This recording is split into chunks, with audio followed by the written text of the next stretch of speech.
Well, after much talk of school closures, Seattle Public Schools is moving forward with its consolidation plan. Next fall, students at 4 elementary schools could be merged into other neighborhood schools. Now, originally there were 21 schools set to close, but parents protested and SPS pivoted. Now, Fox 13's Alejandro Guzman is sitting down with the superintendent to talk about his new plan. The moment students and their families have been dreading is finally here. I've heard from tons of parents who are desperate for answers about what this closure plan really means. That's one of the biggest reasons why I sat down with Superintendent Jones to get some clarification, and I did. I found out that this has and will keep costing people their jobs. I went to Seattle Public Schools. SPS Superintendent Brett Jones says he understands what he's asking of district families.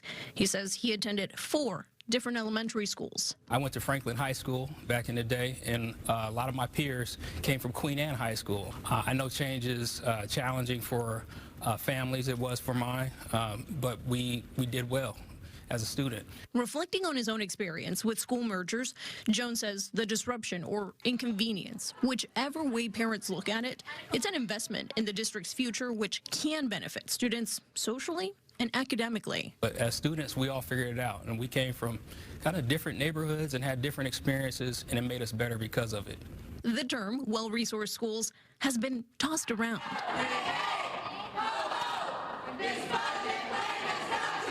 Parents are worried that means cutting their students' special education or language immersion or other niche programs.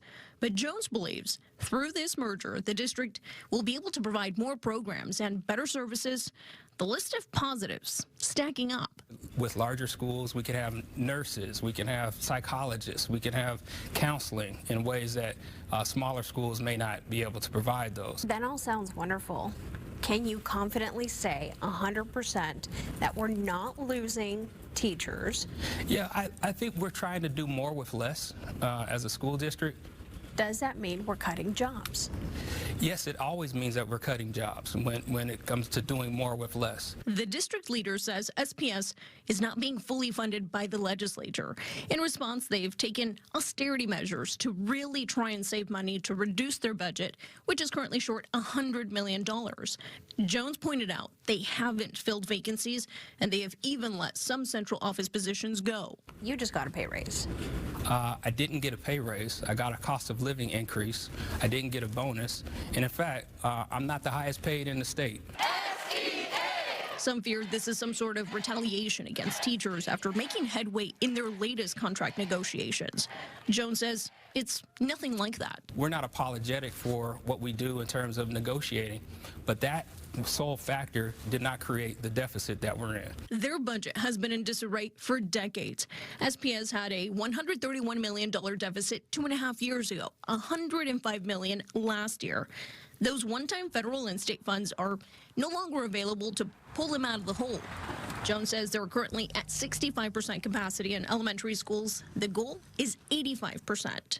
Financially speaking, will the merger even make a dent? Jones thinks so.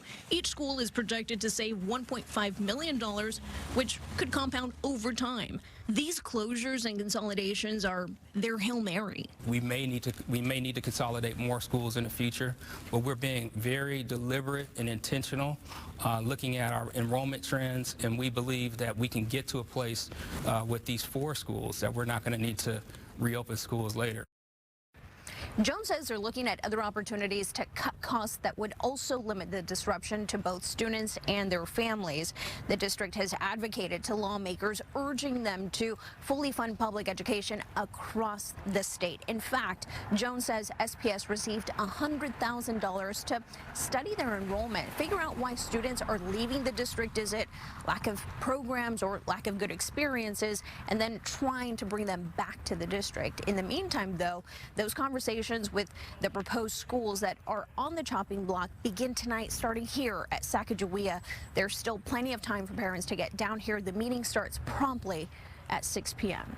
In Seattle, Alejandro Guzman, Fox 13 News.